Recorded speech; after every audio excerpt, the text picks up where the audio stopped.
Tell us about how much money property is actually making you. Because I've had someone tell me the other day property is a slow burner. If I have a 60k month, that's a bad month.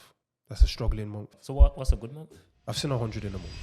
Whatever anyone does, if they're going to get into property, they need to consider what are they going to do with that property once they get it. If you're looking for something passive, is property, I wouldn't say, is the one. If you're trying to use the property to make money. Guys are sliding in girls' DMs, sliding a billionaire's DMs the same way. Like you just, she posted a story, catch her now. You know them ones? Yeah, that's my tune too, you know, I was rather just listening to that. You can catch them the same way, but everyone's attention is on the wrong thing. Yeah. Literally on the wrong thing. So focus on one thing for a long time. Louder mates, louder girls. Save as much as possible. Don't worry about no drip, because trust me, next season that drip was going to be old season. Don't even matter. True. You know what I'm saying? And if you wash it wrong one time, the drip's dead. But that's how the game's designed to be. It's designed to keep young people in the illusion of youth for as long as possible, so that by the time that they decide that they want to do something better with their lives, the key years have passed. Welcome, Michael. Thanks for jumping on the CEO of You podcast. Nice for you to travel down. Yeah, thanks for having me. Especially how we both grew up from Newtown as well, around them sides there. So what I want to start is with a big question. So I've heard about you before, and obviously I had the chance to meet you a few weeks ago now. Okay. So what is it that you do exactly? So I do property and social housing primarily in Birmingham. Property investor, and also manage properties on behalf of other people. But since 2019, I've focused more so on the social housing side of things. That's taking the properties and using them for some sort of social benefit. Okay. Is that like HMOs? That's the only thing I know when it comes to Yeah, property. so it's actually not just HMOs. It could just be a single unit, as in placing a family, but more so HMOs. So breaking down the houses, making them fit for multiple people to share. And then those that are on benefits, struggling or facing a hard time, I can place them and support them back into independence. Okay, so what I want to ask you is, why did you decide to go to property? Growing up, it was always seen as a route to wealth. It was seen as a safe way to, really make your name in the world and really have something that you can pass on for like generational wealth. So even before I had children, like my parents always used to kind of go on about property, and everyone that I knew that had money, whoever that was, always seemed to put it into property in some way, shape or form. So it was just natural. So when did property start with you? Property for me started around 2018. 2018. So around that time I was able to buy and also lease, do some rent to rents on some properties. But it was intentional. Like it wasn't just, that's when I was able to get over the hill and get into property. Okay. But prior to that, there was a lot of like research and like preparation. So it was probably like a 2-year plan. So like, I just want to try and get an insight. So you said obviously growing up, you said a lot of people do property, and also your mum and dad recommended it. What was it like for you growing up? Because we've had someone who grew up around Newtown before, Dr. True Powell, and he also spoke about his experiences. So what was it like growing up in Newtown? Okay. I would say I had it hard. Like, grew up with my mum primarily, and she definitely did her best to make sure everything was good. But, similar like standard story, not much money, trying to find your way in life and all that kind of stuff. There are a lot of negative influences. Yeah. So yeah, definitely grew up, saw a lot of mad stuff, but fortunately was able to not get too deep into it. Okay. I want to know, how much did it cost you to get your first property? Probably about 20 grand. 20 grand. So did you just do a lot of saving up until that point, or did you just work really hard for like a short amount of time? I worked hard for a short amount of time. The reality is I had a business and I was able to pay myself a wage. So I just made sure the wage was, by the end of that process, going to add up to the deposit and also show the affordability on the mortgage. Okay. So what was your first business venture to be able to afford a property? So I had a lot of different business ventures. The main one before what I'm doing now was just importing goods from China. So specifically for the catering supply, there was a lot of other little things that I did, like for example when Sedgeways were a thing. The same contacts that I had in China, they were able to give me quite cheap, so I would ship them over. I even had a stall in Grand Central Station, which was like a whole next mad story. Can we hear that story? long story short, it's a very expensive store because if you think Grand Central, like next to where the John Lewis is shut down now, but imagine just being outside John Lewis selling anything. That's an expensive. It was a bag a week. A bag a week. It was a bag a week. You know, whatever they don't make sure you're earning a bag a week because that's the rent, $1,000 a week. So I committed to that with my previous business partner with like not really much notice, and the idea was we're going to sell the Sedgeways, but these times now Sedgeways start blowing up and they're illegal on the roads and all these kind of things there. We did actually manage to break even and even made a little profit, to be fair, but the stress was high still. So what have you learned from that first business venture? Well, the Sedgeways things, that was just like a little side mission. Yeah. What I did learn from my main business is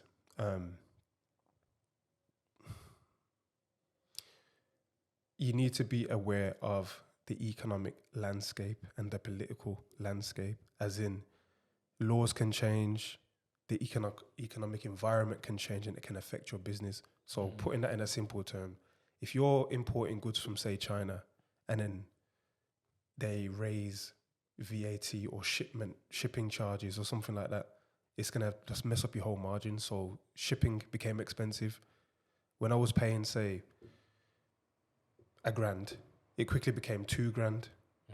But that extra grand might have been like half of my margin. Brexit became a thing. It didn't really affect most people in some ways, but now your relationships with people start to change, because before there was a nice clear route of how these items were going to get to you. Now, either you pay more or it has to go around a different way because we're no longer part of the EU. It can't go through the EU so easy. So understanding these things beforehand and how they're going to affect you when it's at the conversation stage, not at the voting stage and passing the law stage, like, because Brexit wasn't just like out of the blue.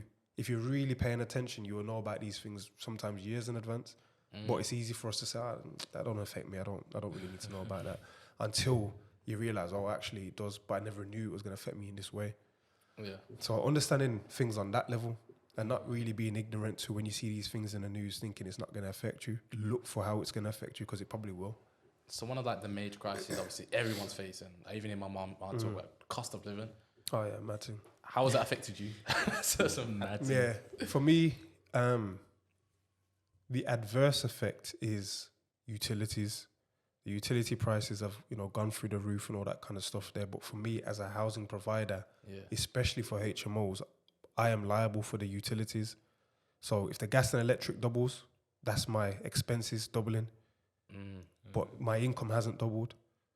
And especially in social housing, I can't pass on that cost in the form of rent to the people in the rooms, to my residents. So now I've got a much bigger expense with the same income. Yeah. So that's the biggest way. It's tough. I'm in the fight now. It is tough. Yeah. It's not being tough. It's currently tough.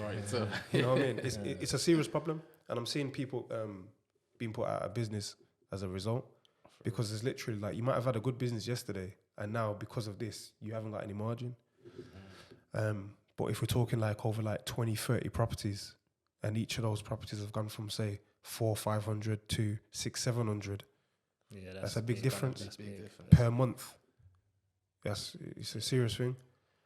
But then on the positive side, unfortunately, because more people are struggling, more people need the service that I offer. So I've also seen an increase in the people using the services that I have to provide. Okay. So pros and cons. So tell us about how much money property is actually making you. Because I've had someone tell me the other day, property is a slow burner. Property can be a slow burner. I would say property is a slow burner still, because the difference in what I do is I run a service in property. I don't rely on property to make me money. Property is the assets that is needed to run the service. So I would say that whatever anyone does, if they're going to get into property, unless they have a really high paying job, hustle, income, business or whatever on the side where property becomes more of a storage for money, they need to consider what are they going to do with that property once they get it. If you're looking for something passive, it's property, I wouldn't say is the one if you're trying to use the property to make money. So what are you going to do in the property? I always looked at property and thought about the McDonald's model, where, that whole thing where they say McDonald's is really in the business of real estate. Yeah, I've seen that. I've Rich seen Dad that. Poor Dad, Yeah. I've seen that. Yeah. Not really. It's not really about the burgers.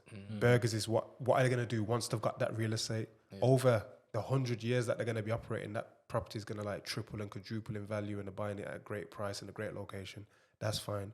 But to keep it warm, they'll sell burgers, and the burgers is what's going to bring the money in right now. Yeah, I get you. You know what I'm saying? So imagine you're in the business of real estate, but what's going to be your burger and fries? What's going to be the service business that you're going to run with that property? For me, it was social services. Yeah. How much does that make? Would you say roughly per house? Well, there's different levels to this service. Some people do children's, and some people are doing like adults with say autism and all kinds of different things like that. For the level I do, speaking some real numbers, you can probably say each bed space is worth about $750 per month. Okay. $750 per month, and that is paid for directly from the council. However, they are not giving away anything for free. They know exactly why they're paying that, and they've done the calculation to the penny as to why that is necessary. So they're paying an element of rent, they're paying an element of maintenance within that. And also to unlock that, you need to add the element of support. So they will not pay unless you show the element of at least 1 hour of sufficient support showing growth and development in that person, but they won't pay for the support. Is it 1 hour per week? It's a 1 hour per week, but really, ideally, it should be more. Because if someone doesn't turn up for a week, now you're behind playing catch up. Okay. You know what I mean? So 1 hour and a half, ideally, is good. So every 2 weeks, you've got that extra hour to cover yourself. Because if the government do an audit, they normally look at the last 2-3 months of support, and I want to see nice, clean, consistent support. So if you've got someone on, off, on, off, on, off, off, on, and it doesn't even add up to an hour a week, chances are they'll just take back the whole money. Okay, so with that, the cost of living, what's one of your biggest fears? Because as you said, it's still affecting you and probably be affecting you for a long time. Yeah, I wouldn't really say fears. I would say more challenges, and that is utilities. Really, everything else is pretty much standard. Utilities is a thing, and also the cost of rent is a thing. All my landlords I've had good relationships with for a while now, so they understand what's going on. But I'm seeing the attitude of new landlords changing. They're pocket watching. They're saying, "Oh, you're making $750 per bed, so I want X." But they don't understand that there's actually running costs that go into that. So even going back to that $750, they're paying that for an element of rent and an element of maintenance, but they're not paying the support fee. So who's paying for the staff that actually go out there and do it? Yeah. And then also they're not paying for operational cost of a business. There's other things that go into running a business other than the support staff, such as an office, the admin, the actual maintenance man. You know what I mean? That we employ full time. There's a lot of other things that marketing that's not paid for. So that $750 per bed sounds good until you actually start chipping away at it. Yeah. You know what question I've got? Does how much money you get depend on how big the house is? So let's say if it's a 7-bedroom compared to a 4-bedroom, would you get like more per month for the 7 To be honest, it does change a little bit, to be fair, and that's something called rent settings. So they'll look at it and say, all right, it probably costs more to run a 6-bed than it does a 4-bed, but we're talking pounds. Oh, okay. We're talking pounds. Okay. Yeah. So if it was $750 for the 4-bed, you might get $752 for the 6-bed. They literally are very calculated. You're not getting anything extra for free. Okay. So how do you handle people that what if they don't want to do the support work? How do you handle that? So what we're talking about now is how do you vet your clients or residents? Because it's the same thing in any business. And the reality is you need to know who you're trying to target from the start. You need to have that customer avatar. You need to know what your ideal customer looks like from day one and just target those people. And anytime someone that doesn't fit that criteria comes along, either you look and see whether they can, or you have to say no. So most of that is omitted from the very start. We have an application that someone needs to fill out, and it literally says, "Are you okay with doing support?" And I I designed it myself and I put it in a way where it's not a yes or a no. It's, yeah, I'm okay, but sometimes I may struggle. Nah, I'm not doing that. I'm good. I don't need that kind of support. And it's, yes, I actually need the support. So again, it comes down to communication and getting the answers that you need from the people that are applying to come and work with you. So if someone says, I'm not on that, I don't want to do it, this is not, I just want a roof, all right, this isn't the place for you. If someone comes in and then doesn't do it, it's a conversation. And I think we spoke about this on the podcast that we did previously, where customer retention is what I'm trying to focus on at the moment. So if someone comes and they've got a bad attitude and saying, I don't want to do it, I'm sitting down with them and I'm trying to think, well, what's up? Why don't you want to do it? Do you know that this is tailored towards you? Like, it's not a tick box exercise. I actually want to help you. In fact, if you actually engage in support, a lot of our people actually do move into their own independent accommodation. So let's just play ball. Let's work together. Let's do what we need to do. Hopefully we can have that kind of conversation and it will move people forward. If after that we can't, it's got to go. Okay. So what is it? What kind of people do you deal with? So people tend to think it's like the worst of the worst, lowest of the low, but it really isn't. I've had people that are super highly qualified, master's degree, like way more qualified or educated than I am. It really just depends on the person's circumstance. So the real criteria is they are on benefits or some form of state benefit. So it could even be a pension. It doesn't have to be like UC or anything like that. And they have to have some clear needs for support. So for example, over this time, a lot of people are suffering with stress, depression and anxiety. And without this support, it may cause them to fall into a downward spiral. Okay. As long as I can clearly show that on their like initial entry document, then they're eligible. Because sometimes we have invisible issues that, don't show themselves in like a physical disability or a physical behavior. It could be things that are inside people that you can't see, but when you speak to them, you realize actually you're in a low place. You need help now. Have you ever had anyone who you felt was in a really low place and you needed to get them in? Everyone's in a low place, man. Everyone is. It's not for me to. I'm not. Obviously not. Everyone's in a low place. Now everyone's in a low place. If you come in, if you're in a place where you don't know really where you're gonna lay your head, like consistently, and you kind of it's a thing. You're in a low place. Yeah. So I treat everyone the same in that way. There's no one more worse off than other. You all need a home. So how much profit can social housing actually make you then? Well, social housing can make a good profit depending on the level that you're doing. The level that I do, the margins are actually quite slim. And if you don't know how to structure the business, it can be very hard to run. And a lot of people are actually shutting up shop and handing back keys to the landlords. So to be real with some numbers, if I have a 60K month, that's a bad month. That's a struggling month. So what's been your best month? 60K month, month. What's been your best month? So what's a good month? Yeah. So what's a good month? A good month would start with a 7. Okay. Now what's your best month? I've seen 100 in a month. I've seen 100 in a month in a certain period of time. But again, most of it goes back into the business. Yeah. Like the reality is our business. Are the profit margins? No, they're not good. They're not good. Okay. The margins really, how we run it, are around 2.5 to 5%. Oh, okay. 2.5 to 5% is really thin because we do put it back into the property. Yeah. So you'll find that our support team is really good. Like we have enough support staff to actually deliver the support. Yeah. We have a full-time maintenance man going out every single day, fixing, changing, amending, making things right. We don't have people living in substandard conditions. Like, I'm happy to go to anyone one of my properties at any time. And apart from someone being a bit messy, the quality is somewhere that I would stay easily, no problem. So when you actually run a ship like that, you'll find that those margins, they're actually quite tight. Yeah. And then when you got the utilities tripling, that's when it goes 2.5% the other way. Yeah. You know what I mean?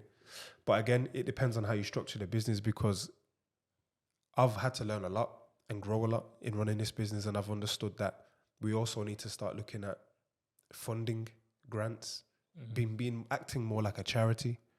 because what we're doing is a charitable service, and the council's not paying for the charitable service side of what we're doing. They're just demanding it to unlock their side of it. Okay, yeah. So now that I've kind of understood that in, say, the last 6 months, it's opened up a whole nother avenue for revenue. The charity side of it remains charitable, solely for the use of the people. And then we'll start freeing up the income on the actual just normal company side, which is just property management. You know what I mean? But again, this is just business. This is just learning how to structure and pivot within business. You might go one way, going hard. You see these big numbers thinking, oh, what's the problem? But you realize that actually I need to restructure the way this business operates in order to make it viable. Yeah. I was going to say, obviously, with working with the people you do, I'm guessing you have to express a lot of empathy to understand where they're coming from and everything. Yeah. So I want to know, how does that affect you mentally when that's what you see a lot of the times? In the earlier stages, I would say it affected me more because I was still growing. I was still going through my own things. So I'm coming across people with problems that sometimes I haven't even seen before. And I'm listening to them, I'm thinking, oh, it's kind of deep still, like. And then you're going home and then like it's kind of on your head. Yeah. And then it was getting worse when like, because again, when you don't know who your client is, you're accepting anyone. Anyone, it's like having a business and saying, oh, who's your client? Anyone that has money, anyone that needs, it's like being McDonald's and saying, oh, anyone that wants to eat is my customer, but it's not really. So I was accepting people that had needs that were higher than what I could actually handle. They needed to go to like specialists and professional places and all that kind of stuff there. So I'm accepting these people and I'm working with these people and I'm helping them, but really this isn't the service for those people. Really, they need to be referred to the relevant places. So dealing with that was quite hard initially, and I had to learn how to like kind of just put a barrier between myself and the work. Did you ever feel like you was taking work home though, in a way? Yeah, I like take work home all the time. Like all the time. It's normal. It's normal. Do you reckon it affects your personal life? Yes, it does affect my personal life, but it's a sacrifice that I've made though. Like the level that I'm trying to get to, personal life is business and business life is personal. And everyone around me knows that there isn't really much of a differentiation between that. I'm kind of working on it a little bit more now. Yeah. But to get to this point, there isn't a personal life. What is that point? Say that question a different way. As in, what is the point that you're trying to get to? At the moment, for this period in time, I just want to be the number one provider of social housing within the West Midlands. Okay. For this supported accommodation, because the industry is broken. The industry's been abused as well. A lot of people have gotten and just run it totally red. How do you mean? As in, more regulation is coming in now. And I came in at a time where regulation was more normal, or it was at least being spoken about more. But prior to me coming in, because I think this has been going for about 20 years now, we were just talking about houses like full of just undesirable people left to their own devices, no maintenance, no support, lying about the support so they could unlock the money that was, coming from the council, just eating. Wow. Just eating. And that's what's really destroyed the industry. So I've come in now and I haven't been spoiled because I don't know the wrong way to do it. But a lot of people that were doing it the wrong way, who are some of the biggest providers, like, their backs against the wall now, where like they're starting to get the clawbacks being the council saying, give us all the money back because you can't prove that you're delivering your service. But that's a new thing. That's new. It's relatively new. It's like it's turned up in the last couple of years because the government like really put a spotlight on this industry and had more resources allocated towards weeding out the bad providers. But now it's been seen that I've like 20,000 bed spaces. Most of them are not being run that well. Yeah.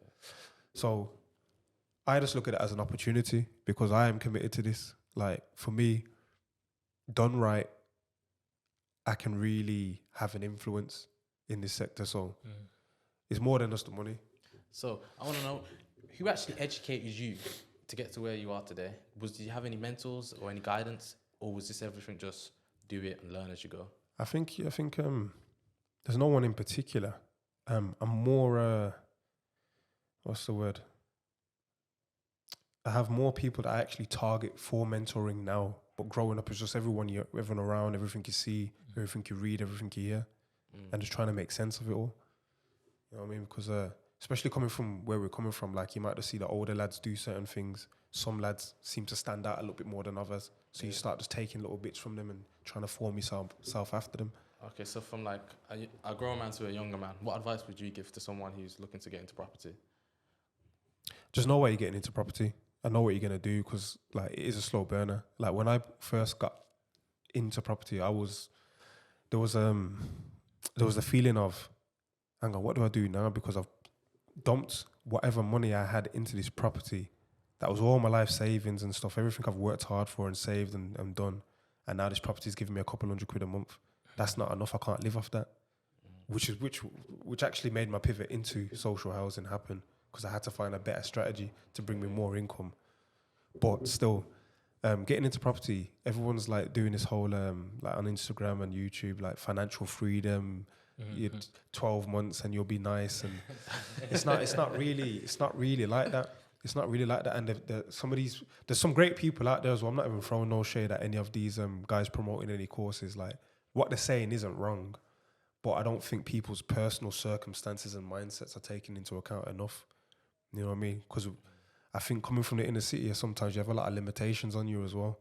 That there's a lot of like inner work that people need to do growing up. Yeah, we spoke about this. We're true about obviously a lot of limitations of young black men living in the Yeah, city. 100%. So what are some of the limitations you've seen yourself firsthand from young people living in the city? The inability to work together well, because the reality is like you two are partners. Imagine if you could get 10 a year together. There'd be nothing that you couldn't do. Everyone's just working on the same thing. Edit podcast That'll rapid. be Trust me, no ego.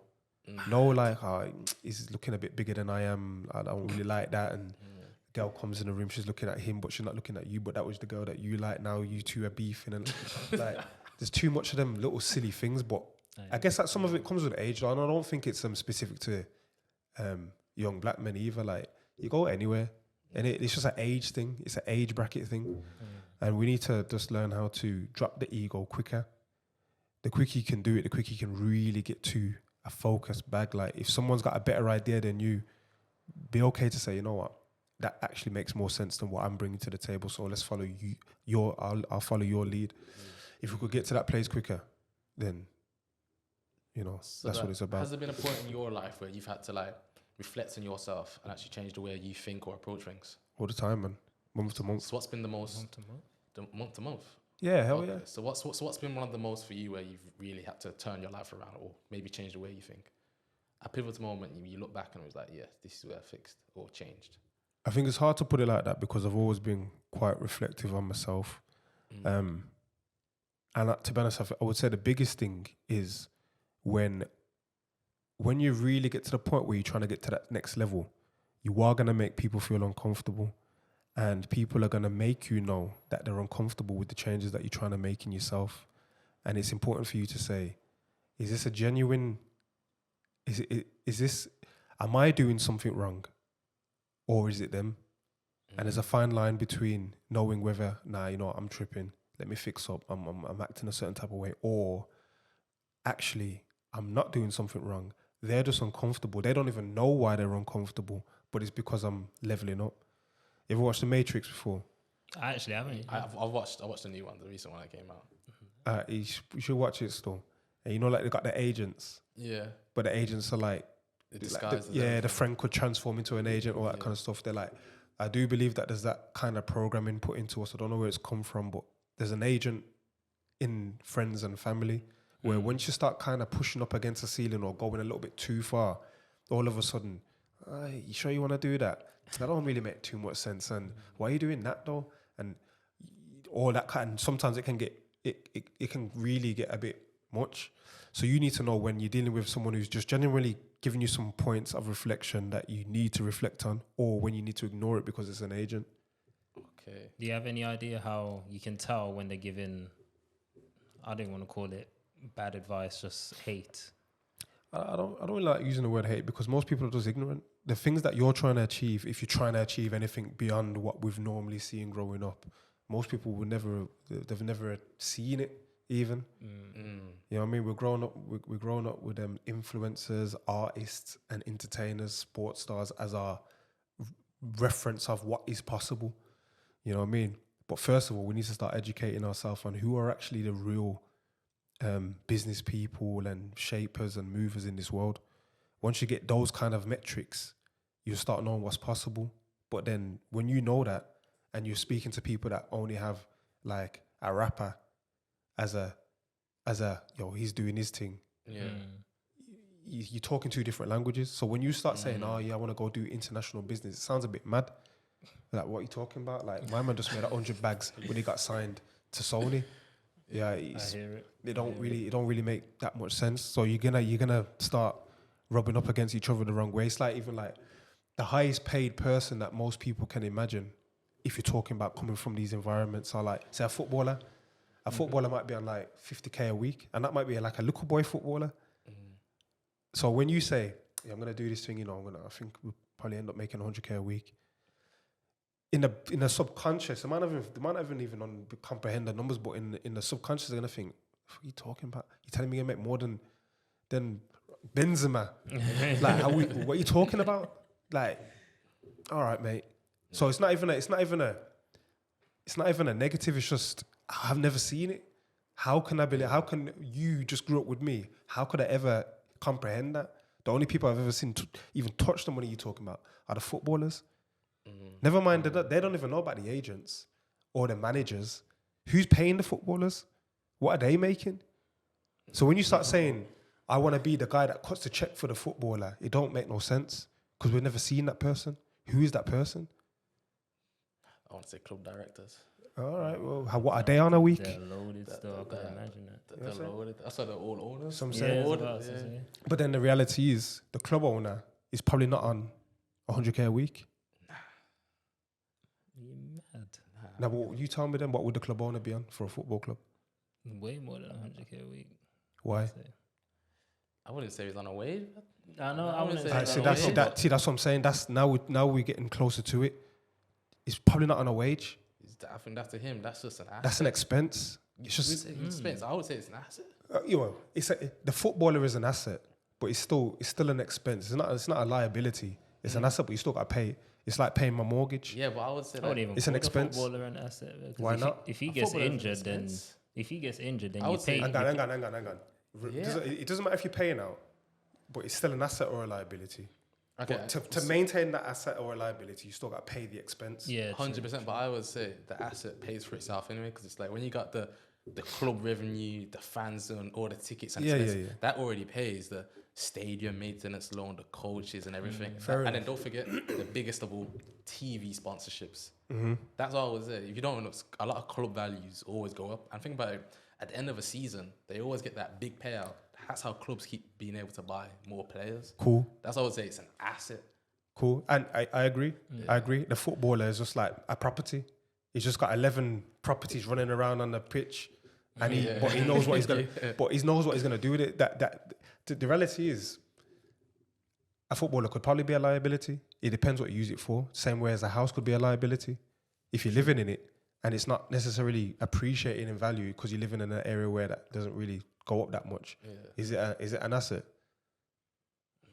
Because it's, you know what I mean, like you're paying out for it. If it breaks, you've got to fix it. You're living in an area that's not gonna like quadruple in value. It's not London. You live in like in Grimsby or something like that. You know what I'm saying? So don't expect nothing crazy from the house. It might be an area that's a bit rough where people don't even really want to go down there. No one's developing around there. Is it an asset? Yeah. No, it's not. No, it's not an asset.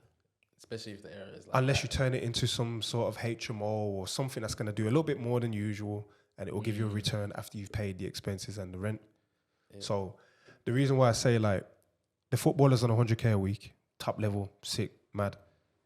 But the guy that's cutting him the check might not be on 100K a week because he don't need 100K a week. He's trying to get rid of 100K a week because he doesn't want to pay the tax. The footballer that's getting 100K just on a nice pay slip, how much tax is he paying on that? I always thought that. It's like half. Yeah. I literally thought, them ballers that are making like 400K a month, really and truly, they're taking home like 200K.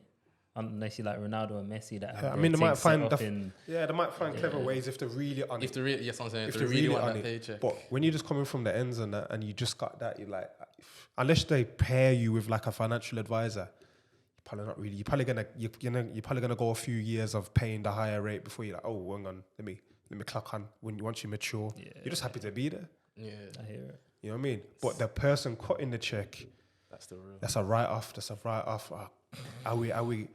That's why these yachts come out. Because like, mate, either you buy a £50 million yacht or you're gonna pay tax on £50 million. Which one is it? Right. Which one is it? Because the yacht's not an asset. Yeah. It's an asset in a sense, but it's a write off. Well, I need that to travel from place to place, and we do business meetings on the yacht. Or you're gonna have 50 million in the bank cash that's just coming from this sponsorship, and I'm gonna say, well, the longer it stays there, mate, the closer you are to pay me half. Yeah, with I the hear tax. it. Yeah. Okay. You know what I'm saying? These times, the guy probably earns like maybe 20k a week, and he just uses that just for his normal expenses, pays his driver or whatever. You know what I mean?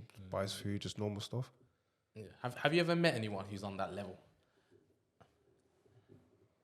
Or what's the level? That point where the expenses are almost like a footballer's, where they're paying and they've got an asset. Hang on, let me rephrase this. I want to be very clear about this. Have I met someone that's a billionaire? Probably. Yeah. Have I met people that are millionaires? Yes, loads of them. And what's that mindset they have that really got them there?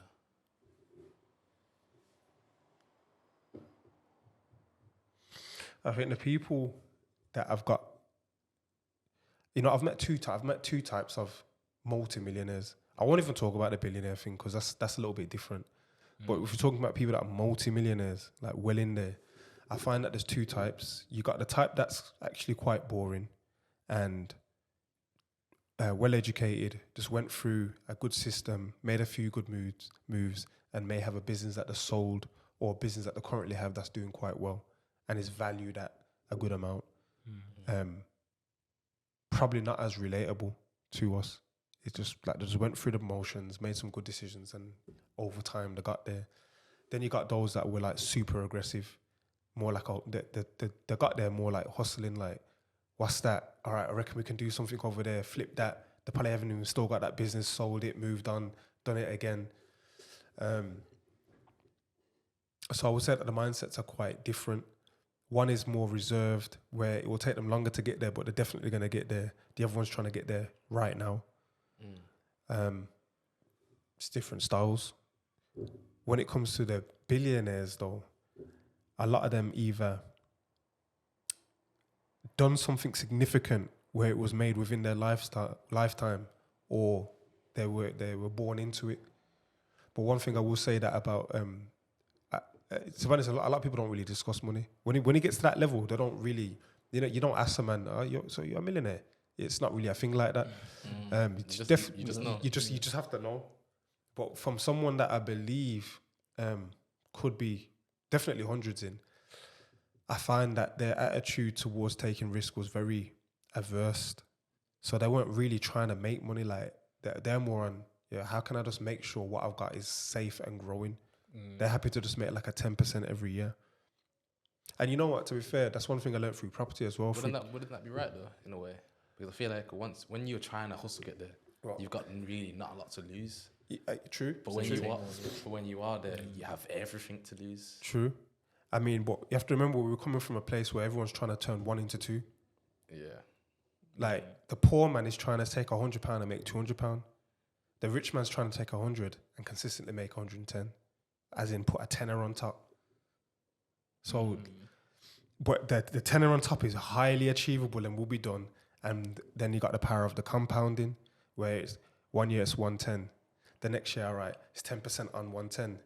All right, put the 111 on now. All right, now it's compounding that to the point, that the whole doubling penny thing. Yeah. After 56 days, you're like a billionaire and all that kind of stuff there.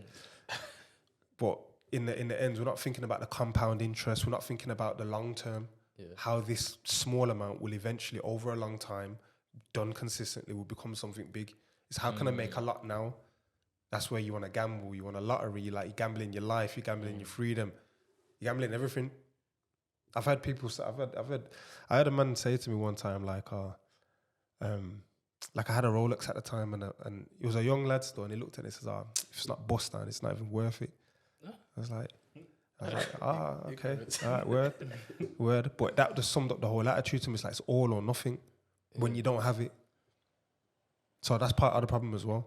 Why do you feel like a lot of people think like that? So obviously one of the reasons was because they don't know no better. But do you think it's because as a community we aren't taught these things or showed in schools like, yo, besides taking the main route of a footballer or a rapper, there's also other paths you could do?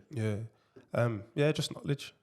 Just knowledge, man. But times have changed though, because like with social media and stuff like that, like even the stuff that you lads are doing and with the reels and all those kind of things, that becomes the new hustle. I always find that, especially when you're young, people, if you're on it, people tend to actually make a lot of cash flow. You'll find times in your life when you're younger that you make a lot of money in one go, or you find something that brings in an income, but it's not knowing what to do with it. That's the problem. Because you ain't got no real big responsibilities, probably at home still. Like, you got a lot of opportunity to make a lot of cash, but it's what do you do with that?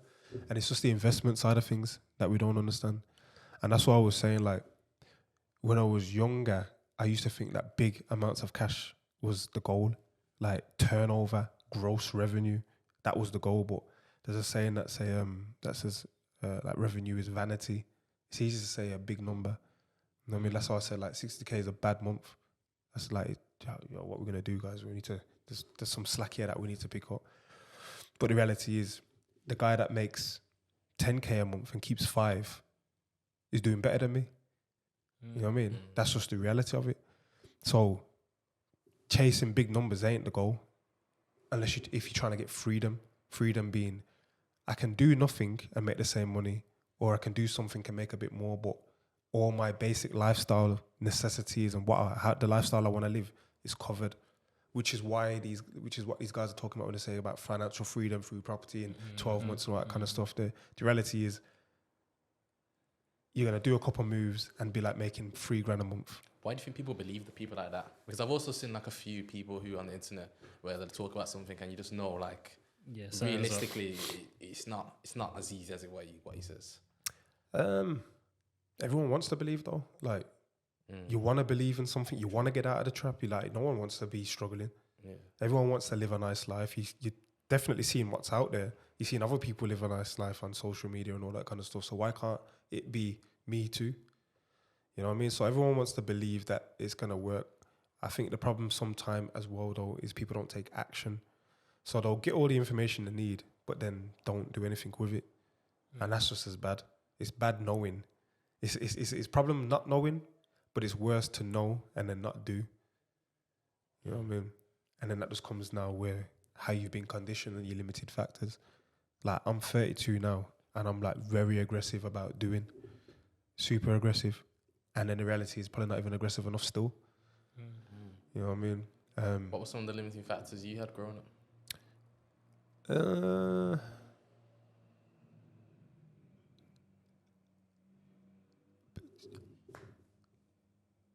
Probably trust. Probably trust, I would say. Trust and network. Network more than trust. So trust as in, we're growing in an environment where like areas are split up due to postcode. You don't even know, like, you don't say hello to a person. You know what I'm saying? Like, you just like, you see an next brother on the road and you don't know whether you're supposed to say cool, ignore. If you look too long, it's a problem. You know what I'm saying? You don't know who they know and if it's someone that your bedroom's got beef with and all them kind of rubbish there. It's just like, so it's just limiting. So you don't know who you can trust. You don't know what their intentions are, because some people are just bad, man. Some people are actually just snakes. It doesn't matter what you show them, doesn't matter what you do. They just want to try and steal something from you. And that's enough for them. They just want the one up, just one time. There's no long-term plan. There's nothing clever about it. Just, you've got something nice and shiny. I want to take it. So I've got something nice and shiny. And that's enough satisfaction for me. So you also got to look out for those. Like, not everyone's on no higher level, no higher frequency, nothing like that. It's just very simple. I'm just trying to snake you, mate. I'm just trying to be up. So trust. But then as you become stronger as a person within yourself, you build up your mental, physical, and your own spiritual strength. Like, them things become less of an issue. Like, I'm not that bothered about anyone at the moment. Like, I'm very confident in my ability to look after myself in all ways. So then the trust thing is like, well, I'm gonna give you love and respect first, because I know you can't really do nothing. There's not much you can do to me.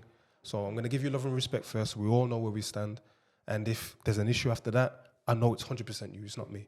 Yeah. Okay. So trust, and then networking. We don't talk to each other enough, and again, that's not necessarily within the community. Just with anyone. We could like, you can literally DM billionaires right now.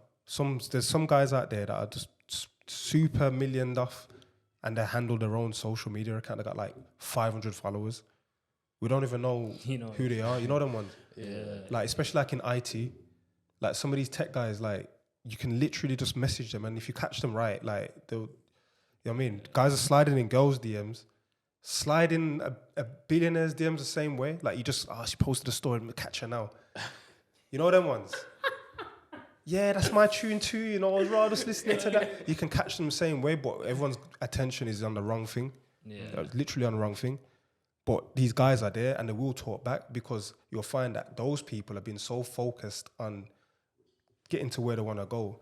They're more desperate for the social side of things. They're happy to have friends. So networking, like right now, I am in a situation where if someone wants to network, and it obviously makes some sort of sense, I won't say no, because I don't know who can bring something to the table. I want to know more people, and I want more people to know me. You know what I mean? Because I don't know how I could help them on their journey, or they could help me. So networking, the earlier you can network with more people is good. And to be fair, through like all the previous businesses and stuff like I used to do, like it did allow me to network pretty well, to be fair. So before I got into property, like I did know enough people to, now when I'm doing this, I can reach back out to them like, I'm doing this now. How are you? What are you doing now? Maybe we should talk about helping you to get into this space. You know what I mean? So networking, trust and networking, but the trust, I don't really think you can change that. It's more about working on yourself so you can inspire that trust quicker, rather than you're standing off, they're standing off, and nothing ever happens. Yeah. I just wanted to ask you, the other day we had a conversation with someone, and obviously you said you're more of doing it now, action. He was doing roughly 16 hours of work every day. What do you think about that? Is that enough action? Too much action? To be honest, I work like that anyway. Like from I wake up, my thing is how quickly can I get into a work mode, and then it's how much of the day can I get out before I need to go to sleep. So it's like I sleep like 12 till 6. The other times I'm trying to do something towards my goals. So I don't disagree with that, but you have to know when you're working effectively. You can't just be there and you're not really doing nothing. Like, as long as you constantly auditing yourself to say, hang on, am I being effective though? Could I do something better? To be honest, I do a lot of hours because I'm a big procrastinator, and I actually waste a lot of time. So that I have to do more hours because I need to make up for the time that I'm not really doing much. A lot of the time I'm just thinking like, I'm thinking about things that are either directly or indirectly related to the work that I'm doing. But either way, I'm not necessarily moving the wheels forward all the time. I'm moving them forward subconsciously, but I'm not directly turning the wheel, so I have to do longer hours. I reckon I could probably have a 4-hour day, a 5-hour day, and be just as effective. But I haven't learned that skill yet. Okay. So I would say it will probably come over time. Do you believe in balance? I think balance is important, but it takes time to know what balance is for you. So like I feel what's balance for you? Physical health has allowed me to find more balance, like going to the gym and all those kind of things there, and like really investing in myself, because while I'm training, one, I'm building up my body, but two, I can't necessarily do anything. I can't be on a laptop. I can't be on the phone. I'm focused on that. So it's taking me away. It's taking my focus away from work, doing something positive. And then also having kids. I'm definitely committed to them, and I'm making sure that whatever happens, they've got a good dad there, and whatever benefits you get from having a father figure there, a strong father figure, I want to make sure they've got that. They're not going to turn 20 and talk about, Dad, you weren't there, you weren't doing it. We're not going to have that conversation. So that also affects my balance. So really between family, work and fitness, that's my Definitely. that's my balance. So having the commitments, having like duties and tasks, to me helps with balance. If you got a free life, especially when you're young and you ain't got no kids, you ain't even got no real outgoings and all that kind of stuff, it's hard to have a balance, because what's the balance supposed to be? You might as well just go and just run it up, go and get your bag. The balance is supposed to be you and your bag. That's it. Don't throw no girls or opposite sexes into the mix. Just leave that, because they ain't got their balance. So you're gonna be two unbalanced people trying to do what? Just nonsense. And then if you are unfortunate to be in a situation where you're young and have a child and you can't work it out, now you're super unbalanced. Now you're starting life on like a back foot. It's dangerous. It's dangerous. And then from that now you're really trying to run it up quick, because now you even feel within yourself you're behind. And then that's when you start getting yourself into bad paths and trouble and all those kind of things. You're playing catch up.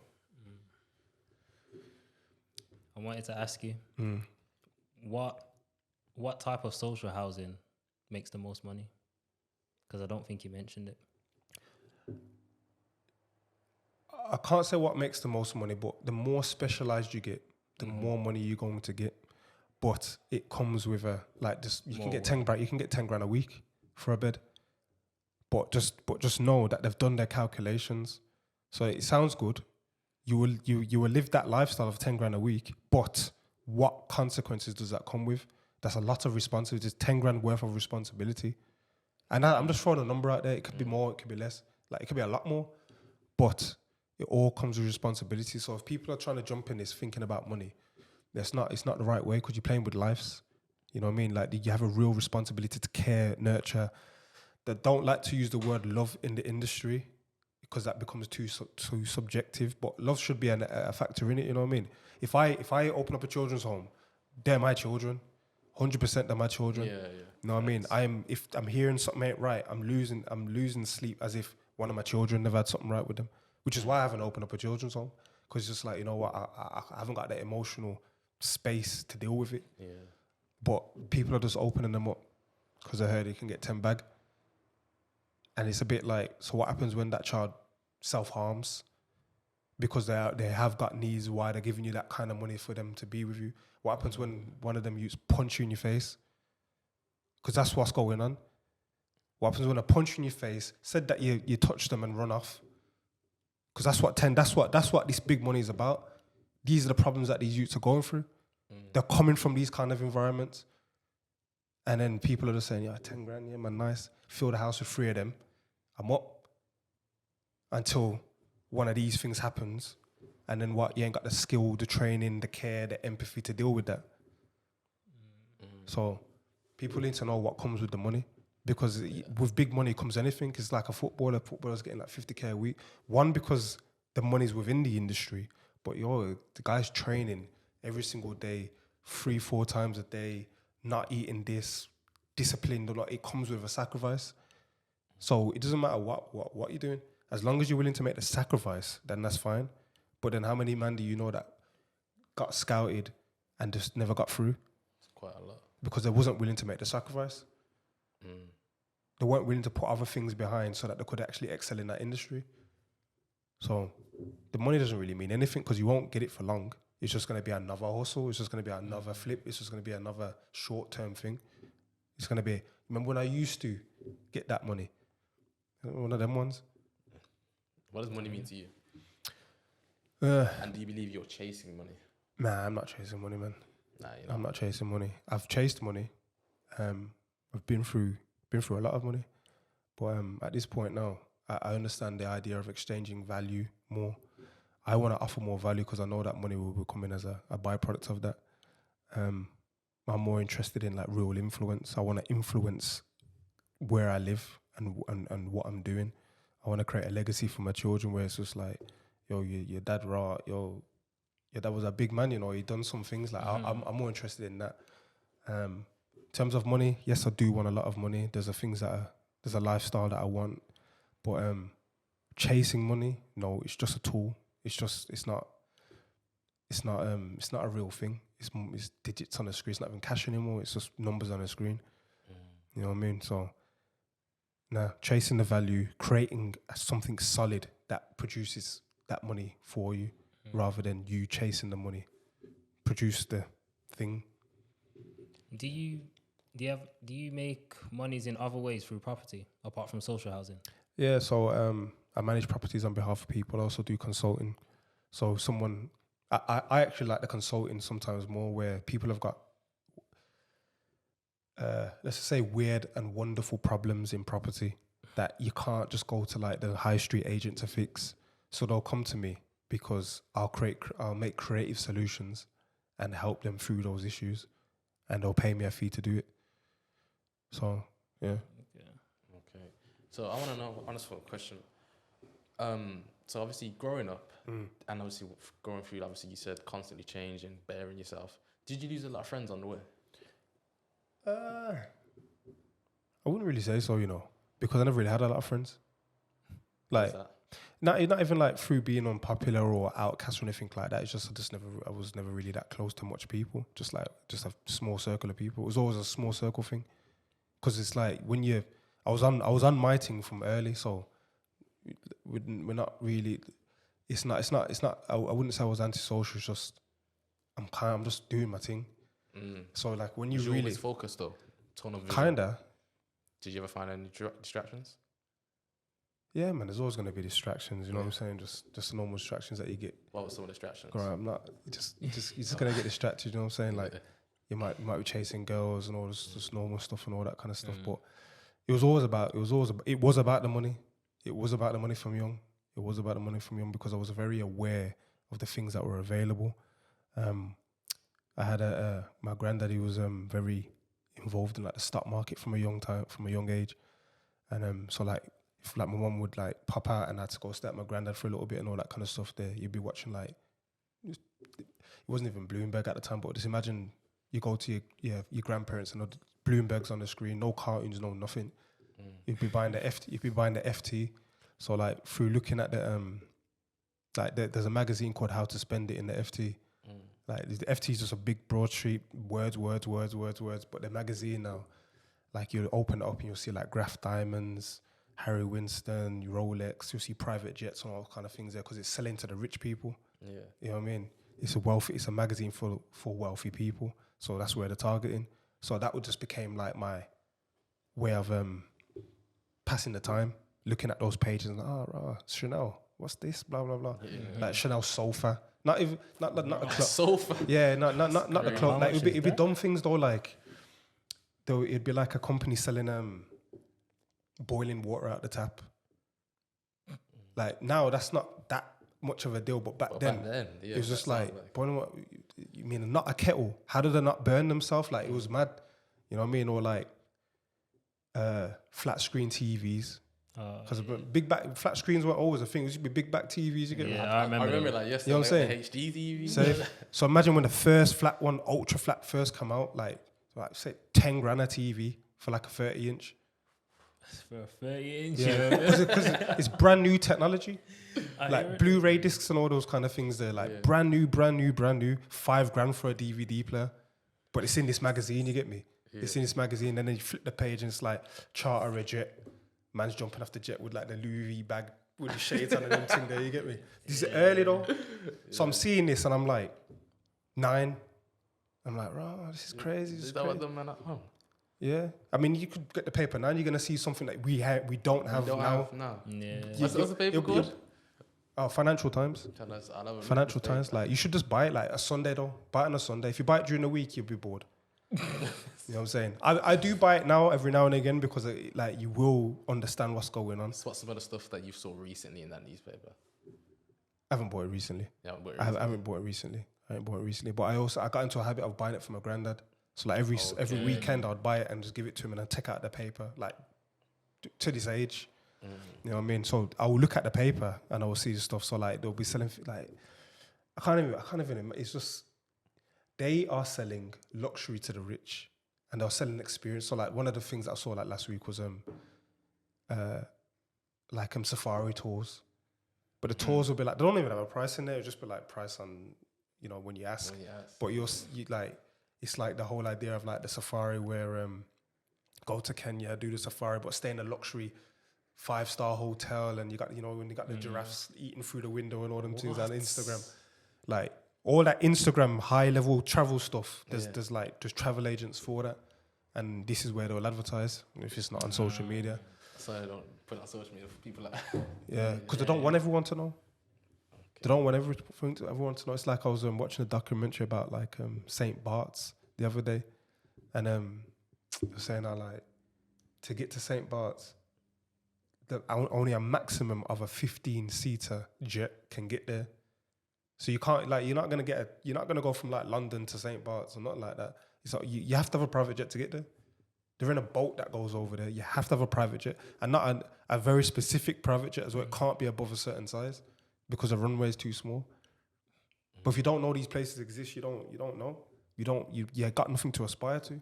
Yeah. Now I'm thinking, yo, how much is it to charter the jet from say Europe to St. Bart's, and how much would it be to get my whole family on there? So what was that? Was there anything specific that you saw that made you think, yo, that's what I need Everything, to get to? man. Everything in that newspaper. Everything. That's not just the newspaper, but just everything. Just from young, I just like, you know what? There's more to this.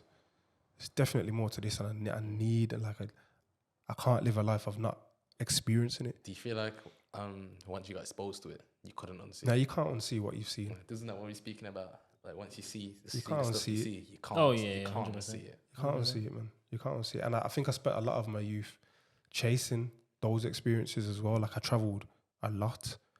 When I really look back now, I traveled a lot for my age, like 25 and under. Between like 18 and 25. I've been to China and everything by that point. You know what I mean? Dubai, China, like all that stuff, man. I've done all that young because I was just chasing. And I remember even going to Dubai and I stayed in the Shangri-La. But I stayed in the Shangri-La because I had seen it in the paper as a child. And it was just always been like, when it comes to the East, that was the pinnacle of hotels and, you know, service. And it was turn up. Was it sick? It was sick, man. It was sick. It was sick. So, yeah, you are influenced by the things that you see at a young age. So I would say expose yourself to more, see more. You know what I'm saying? Like all these, like social media is kind of the thing now, but don't follow the people. Follow the actual sources. Like when someone's like, you see like your favorite influencer in that, like this ton up hotel. Follow the hotel. Don't follow the person, because you're gonna see way more people on that hotel feed than that one person living that one experience at one time.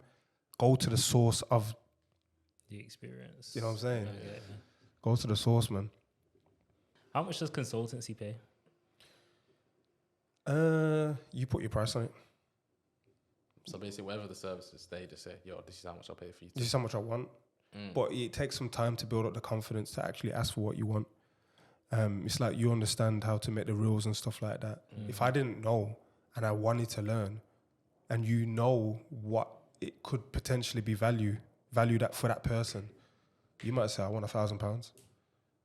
Because once I give you this game, you can go on to make tens of thousands over a period of time if you take it seriously. And if you actually make a little proper structure and, like, you know, print it out and present it in a way where I can take what you said away and go and use that, why not? You might say £5,000. The only difference between the two is how prepared you were for me to ask you for it and for you to give it to me. So there ain't no limit on consultancy. It just depends how well you know your field and then how you position yourself. Okay. I want to ask you my personal question, and that's, what's 7 things that you can't live without? 7. Yeah. You said yeah. that like 7. Just saying, it could have been 10, but Oh, they are. yeah, 7. I don't really think I said something to think about still. My family, like my immediate family.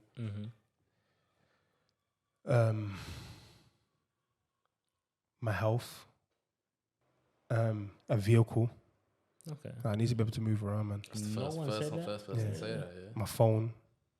I need good connection to data and all that kind of stuff there. It's not really a tangible thing, but my ability to network. Okay. That's something like I've developed. It's not normal. I've developed it over time. I couldn't live without, like, it might sound weird, but I couldn't live without the opportunities that I'm actually moving towards. So, like, for example, if I was growing up in an environment where there was actually nothing to aspire to, like the world ended tomorrow and this is it. We're just in this room. It's just like I ain't really got. Well, what's the drive that, like, I need the drive. I need something to move towards. And if you told me, like, there's nothing to move towards, this is it. Like, we're living in, like, Soviet Russia or something like that. Like, no, you'll never get past this point in life. Yeah, I couldn't live without opportunities because I have to have something to chase. I have to have something to work towards. So if it was like genuinely there was like, this is the ceiling, you are not going above this, yeah, it's a problem. And something a bit like my Google Calendar, like I use like organization. I use that differently. Like, I'll plan the travel time. Like, let me show you something. Oh, you plan the travel time as me well? see. So I don't see yours. Let's get it. Box stuff like that. Yeah, so like we're finishing kind of just on time now. You see where you are in it. That's serious. Travel twos. Can't even see where admin. Go slide the other way. Oh, No. oh. That red slide up.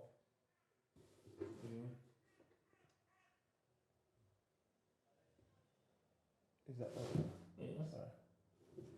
So there's you there. Yeah. That was the travel to you. Okay.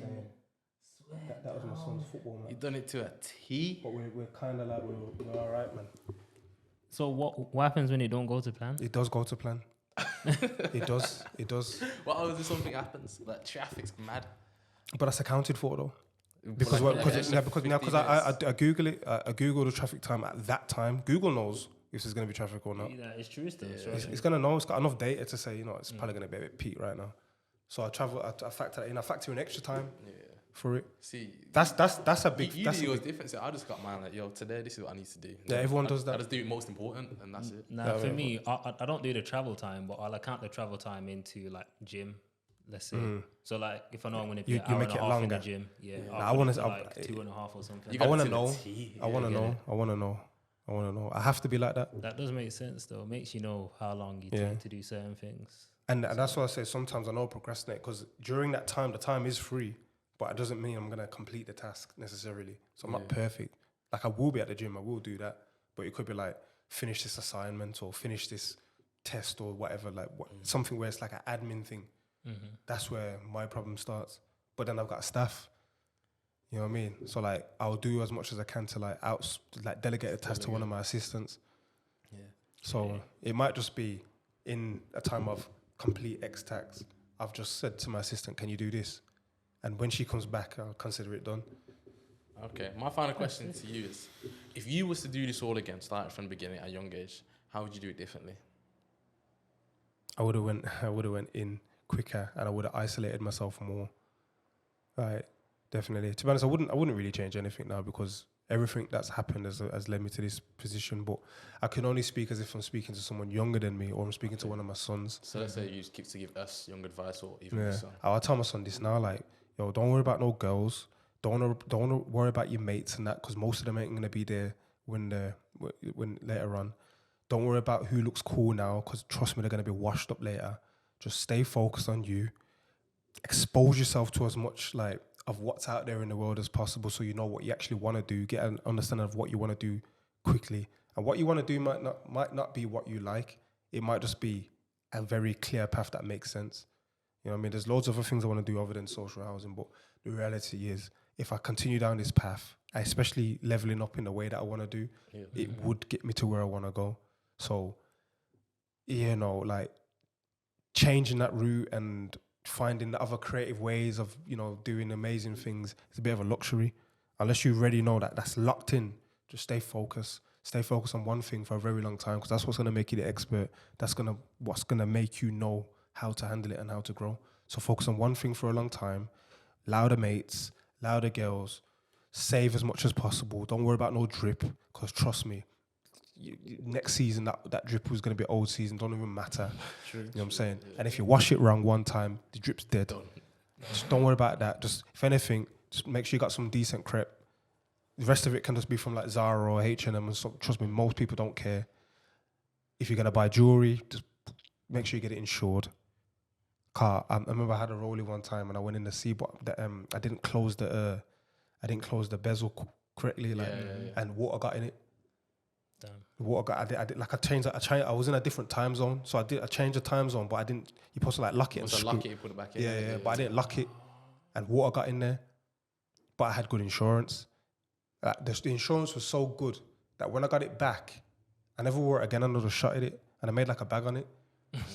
Yeah, because it was like it was fresher than I gave it to them. Like I bought it second, and I had a few scuffs on it.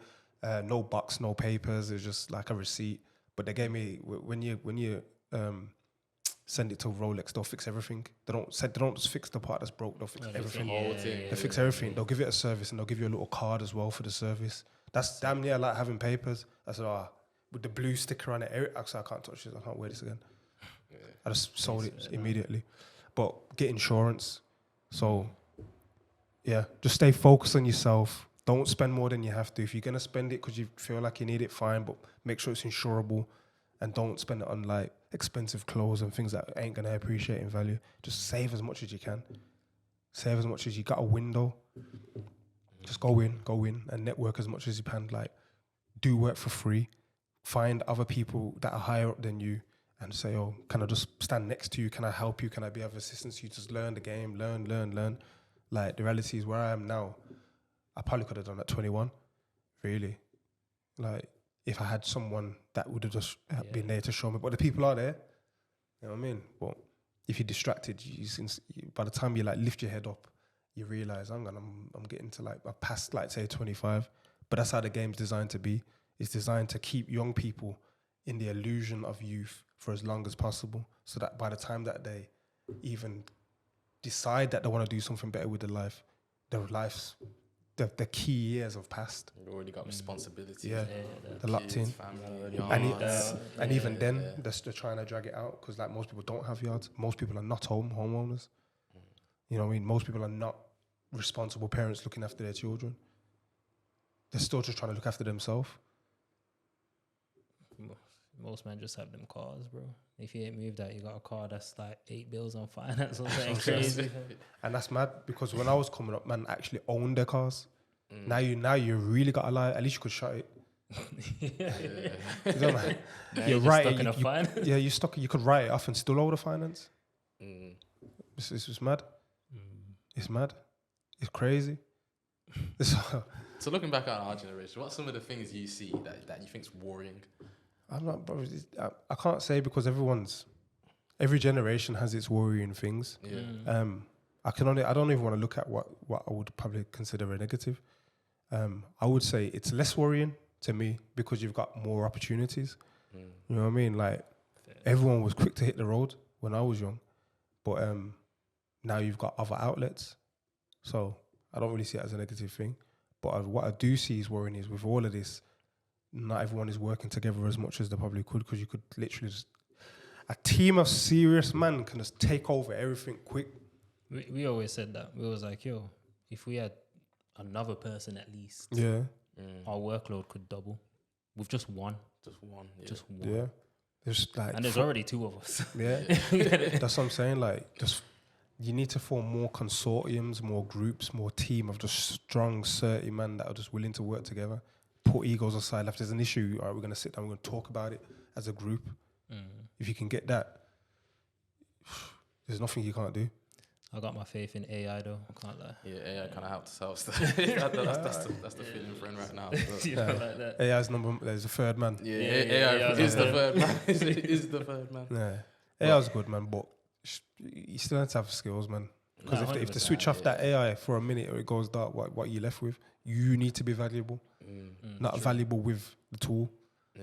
You know what I mean? So, yeah. All right, well, I'd like to definitely thank you for that, man. Yeah, man. That was a really good podcast. I really enjoyed it.